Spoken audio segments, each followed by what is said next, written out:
Assalamualaikum warahmatullahi wabarakatuh. Halo guys, gimana film yang memang review kemarin? Seru nggak? Udah bikin pankreas kalian berubah posisi belum? Kali ini Mamang hadir kembali dengan tema yang sama, yaitu film horor lawas tahun 2004 yang berjudul Shutter. Dari judulnya aja kalian udah bisa menebak dong, film ini menjadikan kamera sebagai fokus utama ceritanya. Dah lah, jangan banyak spoiler di awal, langsung cus aja yuk. Kita gas lur. Permen diskotik ketaka potato Sakura grip-grip sobo secitato Vempre secistak ciwi isi cucu Kungguan sukro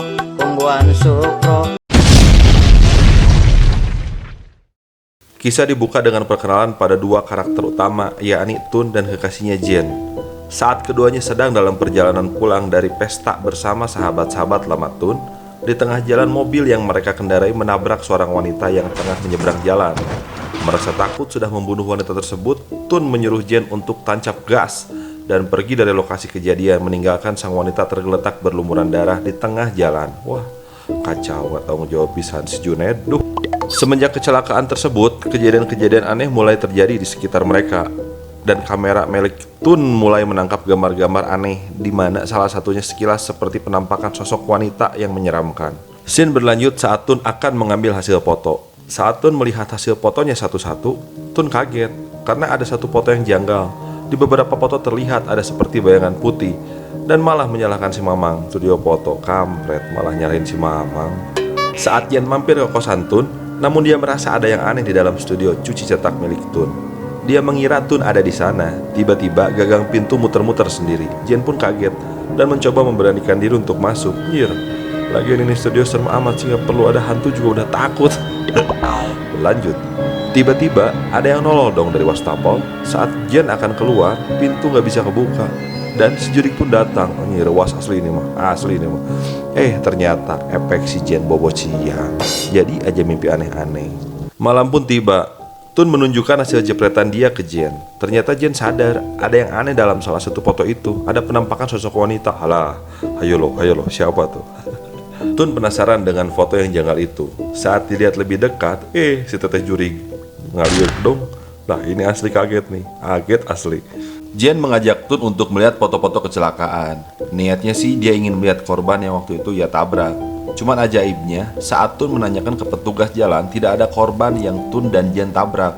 Mereka pun bingung, kenapa tuh waktu itu bukan ditolong dulunya? Lanjut.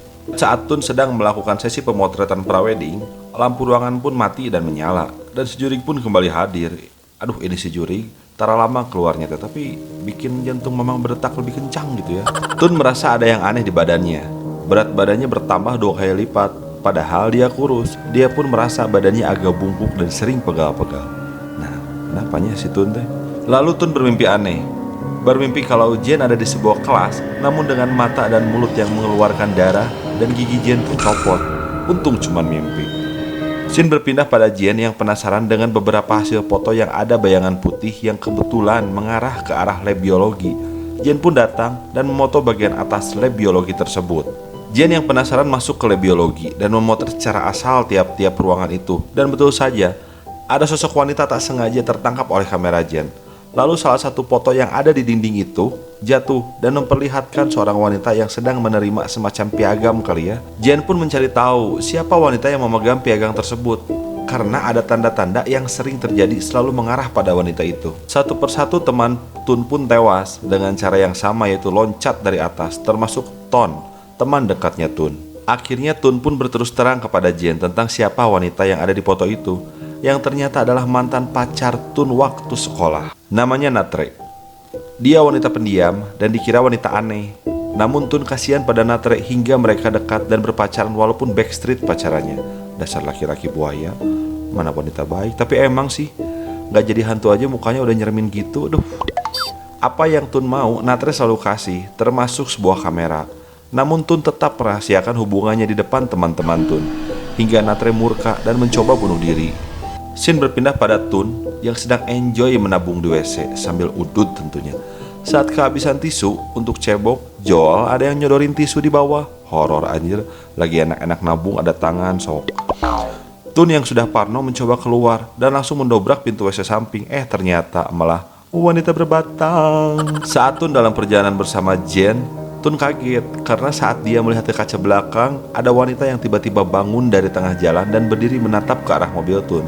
Tun pun langsung tancap gas, dan wanita itu pun ternyata jurig yang terus mengikuti Tun dan Jen. Jen yang panik karena Tun ngebut pisan bawa mobilnya. Tanpa Jen sadar, si jurig ada di sampingnya dan nempel di kaca seperti cak-cak. Lalu si jurig pindah lagi ke kaca depan. Kemana-mana we ta jurig nempelnya. Hingga Tun lepas kontrol dan masuk ke dalam semak-semak. Bener kata emak, kudu babacaan dulu gerak mau kemana-mana teh. Aduh, selamat sampai tujuan. Saat Tun ingin menanyakan alamat pada warga sekitar, Tun bertemu biksu dan anak kecil. Namun si anak kecil menatap lain pada Tun, semacam tatapan bocah kalau lihat hantu. Tun pun tiba di alamat yang dituju, yang ternyata itu alamat Natre. Saat menanyakan keberadaan Natre pada ibunya, ibunya pun menjawab kalau Natre sedang tidak enak badan. Namun si Tun dan Jen penasaran dan diam-diam masuk ke kamar Natre. Alangkah terkejutnya, ternyata itu mayat Natre namun diawetkan seks. Jen pun menyuruh untuk mengkremasi mayat Natre supaya tenang di alam sana. Namun si ibu menolak dan Tun memberikan bukti kalau roh Natre masih berkeliaran. Kucing garong kali berkeliaran. Dan ibunya pun setuju untuk mengkremasi Natre. Namun Tun merasa merinding saat doa dikumandangkan. Ternyata bahu Tun dipegang oleh tangan jurig itu. Saat Tun akan tertidur, selimut itu ditarik perlahan oleh si jurig yang udah menunggu di bawah kasur, dan jurig itu pun perlahan naik ke kasur kayak pengen bobo bareng deh. Namun si jurig itu tiba-tiba menghilang dan surprise, dia pun nolol di depan muka Tun. Kaget. Tun yang panik berlari keluar kamar. Namun si jurig itu ada di depan Tun dengan posisi terbalik. Lah kayak lagu aja anjir, kaki di kepala di kaki. Karena lift tidak terbuka, Tun pun berlari lewat tangga darurat. Namun lagi-lagi di sana udah ada si Natre yang menyamar menjadi Jen. Akhirnya Tun keluar lewat jendela. Jurignya ada lagi mengikuti langkah Tun sampai Tun pun terjatuh. Scene berpindah saat Jen hendak mengambil hasil cetakan foto. Namun saat foto itu dilihat secara cepat, ada sosok wanita yang mengarah ke arah lemari Tun. Jen pun memeriksa apa yang ada di lemari dan akhirnya semuanya pun terbongkar. Singkat cerita, Jen sadar jika hantu yang selama ini mengganggunya tengah menunjukkan misteri di balik kemunculannya tersebut. Hantu wanita tersebut seolah memberikan kode lewat foto-foto hasil jepretan Tun. Perlahan, Jen mulai sadar jika kemunculan wanita tersebut ada hubungannya dengan pasangannya yaitu Tun. Dendam seorang hantu wanita di masa lalu membuat kehadirannya kini muncul untuk membalas dendam. Pada saat itu Natre diperkosa oleh teman-teman Tun.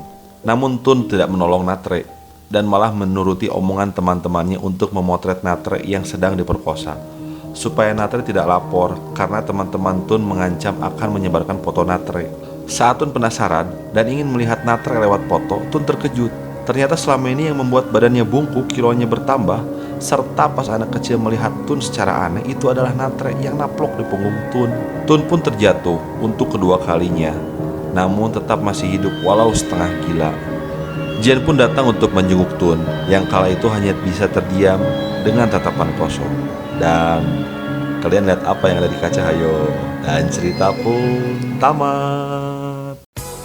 Aduh, cerita ini teh kayak yang simpel, tapi sebenarnya cerita ini gak sesimpel itu. Film ini cukup kompleks dengan berbagai macam adegan horor yang menegangkan di dalamnya, penuh teka-teki serta hal-hal yang tidak terduga. Halah, sudahlah. Memang agak capek review film horor, capek jantung. Seperti biasa, nuhun yang udah nonton di channel Mamang Film. Semoga terhibur, semoga jantung kalian tetap pada tempatnya. Mamang pamit ya. Wassalamualaikum warahmatullahi wabarakatuh. Cus.